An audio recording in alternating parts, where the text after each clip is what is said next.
Imperative sentence. The imperative sentence. From where do this particular imperative sentence come from? The word imporare. Imporare.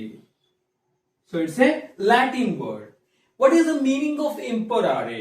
Imporare andre ಏನು ಅರ್ಥ ಆಗ್ತಲ್ವಾ? To implore. To implore ಅಂದ್ರೆ ಅರ್ಥ ಏನು? To beg. ಅರ್ಥ ಆಗ್ತಿದಲ್ವಾ? Beg ಅಂದ್ರೆ ಅರ್ಥ ಆಗುತ್ತಲ್ವಾ? Beg ಅಂದ್ರೆ ಭಿಕ್ಷೆ ಬೇಡುವಂಥದ್ದು. ಅರ್ಥ ಆಗ್ತಿದಲ್ವಾ? ಈಗ ನಾವೇನ್ ಮಾಡ್ತೀವಿ? ದೇವರ ಹತ್ರ ಭಿಕ್ಷೆಯನ್ನ ಬೇಡ್ತೀವಿ. ನನಗೆ ಅದು ಕೊಡು, ಇದು ಕೊಡು, ಹೌದಲ್ವಾ? ನಾವ್ ಯಾವಾಗ್ಲೂ ಕೂಡ ಏನ್ ಮಾಡ್ತೀವಿ? ದೇವಸ್ಥಾನಗಳಿಗೆ ಹೋಗ್ತೀವಿ, ಅಥವಾ ಚರ್ಚಿಗೆ ಹೋಗ್ತೀವಿ, ಮಸೀದಿಗೆ ಹೋಗ್ತೀವಿ. ನನಗೆ ಅದು ಕೊಡು, ಇದು ಕೊಡು ಅಂತ ನಾವು ದೇವರ ಹತ್ರ ಭಿಕ್ಷೆಯನ್ನ ಬೇಡ್ತೀವಿ. We implore to God. ಅರ್ಥ ಆಗ್ತಿದಲ್ವಾ? ಅಲ್ಲಿಂದ ಬಂದಿರುವಂತದ್ದೇ ಈ ಒಂದು ಪದ imperative sentence. Imperative sentences are the sentences which speaks about three things. ಮೂರು ವಿಷಯದ ಬಗ್ಗೆ ಇದು ಮಾತಾಡುತ್ತೆ. ಮೊದಲನೇದಾಗಿ ಯಾವುದು? ರಿಕ್ವೆಸ್ಟ್. ರಿಕ್ವೆಸ್ಟ್ ಅಂದ್ರೆ ಮನವಿ. ಎರಡನೇದು ಬಂದ್ಬಿಟ್ಟು ಆರ್ಡರ್ ಅಥವಾ ಕಮಾಂಡ್ ಅಂದ್ರೆ ಆದೇಶ. ಮೂರನೇದು ಬಂದ್ಬಿಟ್ಟು ವಿಶ್, ಹಾರೈಸುವಿಕೆ. ಈ ಮೂರು ಕಾರ್ಯಗಳನ್ನ ಇಂಪರೇಟಿವ್ ಸೆಂಟೆನ್ಸ್ ಮಾಡ್ತದೆ. ಅರ್ಥ ಆಗ್ತಿದಲ್ವಾ? ಸೊ ಅದನ್ನ ಯಾವ ರೀತಿ ನಾವು ರಿಪೋರ್ಟೆಡ್ ಸ್ಪೀಚ್ ಅಲ್ಲಿ ಬದಲಾಯಿಸೋದು ಅನ್ನೋದನ್ನ ಇವಾಗ ನೋಡೋಣ. ಅರ್ಥ ಆಗ್ತಿದಲ್ವಾ? Right.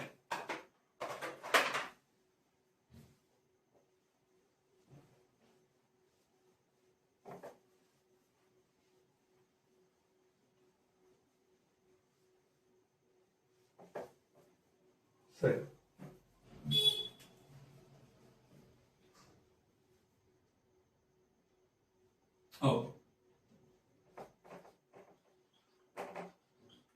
Principal says, close the door.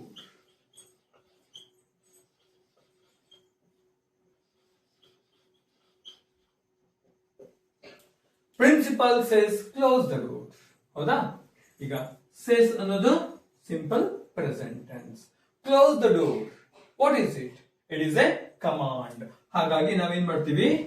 Principal ಏನ್ ಮಾಡಿದ್ರು? ಕಮಾಂಡೆಡ್. ಈಗ ನೆನಪಲ್ಲಿ ಇಟ್ಕೊಳ್ಳಿ, ಯಾವಾಗ್ಲೂ ಕೂಡ ಮೊದಲು ಟು ಅಂತ ಬರುತ್ತೆ. ಯಾವ್ದ್ರ ಮುಂದೆ? ಕ್ರಿಯಾಪದದ ಮುಂದೆ, ಬಿಫೋರ್ ದ ವರ್ಬ್. ಅರ್ಥ ಆಗ್ತಲ್ವಾ? To close the door. Close the door. ಅರ್ಥ ಆಯ್ತಾ? Right. So principal commanded to close the door. ಆಯ್ತಾ? ಈಗ ನಿಮ್ಮ ಫ್ರೆಂಡ್ ಮನು ಅಂತ ಇರ್ತಾನೆ ಅನ್ಕೊಳ್ರಿ. Manu says, please pass me some water. Some water. See, ಅದು ವಾಟರ್ ಅಲ್ಲ, ವಾಟರ್. ಅರ್ಥ ಆಗ್ತದಲ್ವಾ? The pronunciation is water. So ಅದನ್ನೇ ನಾವು ಯಾವ್ದ್ರಲ್ಲಿ ಫೋನೆಟಿಕ್ಸ್ ಅಂತ ಕರೆದಾಗ ಈ ರೀತಿ ಬರುತ್ತೆ. ವಾಟರ್. ಕ್ಲಿಯರ್? ಇದು ಫೋನೆಟಿಕ್ ಸಿಂಬಲ್. ಕ್ಲಿಯರ್? ಸೊ ನಾವೇನಂತ ಹೇಳ್ತಾ ಇದೀವಿ? Manu says, please pass me some water. ಅವನಿಗೆ ಕುಡಿಲಿಕ್ಕೆ ಬಾಯಾರಿಕೆ ಆಗಿದೆ, ಅವನಿಗೆ ಏನ್ ಬೇಕು? ನೀರ್ ಬೇಕು, ನೀರಡಿಕೆ ಆಗಿದೆ. ಸೊ ಆ ಕಾರಣಕ್ಕೋಸ್ಕರ ಅವ್ನು ಏನಂತ ಕೇಳ್ತಾ ಇದ್ದಾನೆ? Please pass me some water. ಇದನ್ನ ಯಾವ ರೀತಿ ಬರಿತೀವಿ? ಮನು ಪ್ಲೀಸ್ ಅನ್ನೋದು ನಮಗೆ ಏನನ್ನ ಸೂಚಿಸುತ್ತೆ? requested, right? Requested to pass him some water. ಅರ್ಥ ಆಯ್ತಾ? ಮನು ರಿಕ್ವೆಸ್ಟೆಡ್, ಇಲ್ಲಿ ಪ್ಲೀಸ್ ಅನ್ನೋದು ಬಂದಾಗ ನಮಗೆ ಗೊತ್ತಾಯ್ತು ರಿಕ್ವೆಸ್ಟಿಂಗ್ ಅಂತ. ಸೊ ಆ ಕಾರಣಕ್ಕೋಸ್ಕರ Manu requested to pass him some water. Clear? ಅರ್ಥ ಆಯ್ತಾ? ಸೊ ಯಾವಾಗ ನಮಗೆ ಈ ಕಮಾಂಡ್ ಅಥವಾ ರಿಕ್ವೆಸ್ಟ್ ಬರುತ್ತೋ ಅವಾಗ ನಾವೇನ್ ಮಾಡ್ತೀವಿ, ಟು ಅನ್ನೋ ಪದವನ್ನ ನಾವು ಎಲ್ಲಿ ಹಾಕ್ತೀವಿ, ಕ್ರಿಯಾಪದದ ಮುಂದೆ. We put just before the verb. Clear? ಅರ್ಥ ಆಯ್ತಾ?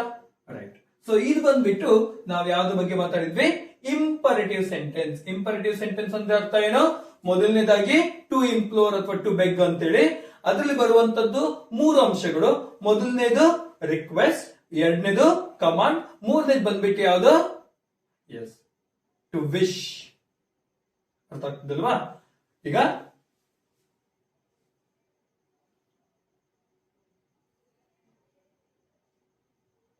Archana, okay, Archana says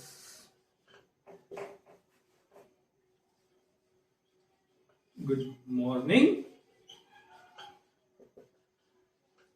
sir. ಅಂತ ಆಯ್ತಾ? ಈಗ ಅರ್ಚನಾ ಅನ್ನೋ ಹುಡುಗಿ ಏನ್ ಮಾಡಿದ್ಲು, ಸೊ ಪ್ರಿನ್ಸಿಪಾಲ್ ಬಂದ್ರು. ಪ್ರಿನ್ಸಿಪಲ್ ಅನ್ನು ನೋಡಿದ ತಕ್ಷಣ ಅವಳು ಏನ್ ಮಾಡ್ತಾಳೆ, ನೀವು ಕೂಡ ಏನ್ ಮಾಡ್ತೀರಾ, ನಮಸ್ಕಾರ ಮಾಡ್ತೀರಾ, ಹೌದಲ್ವಾ?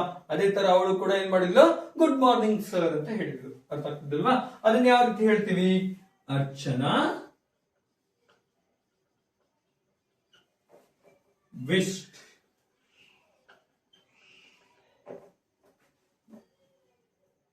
Archana wished good morning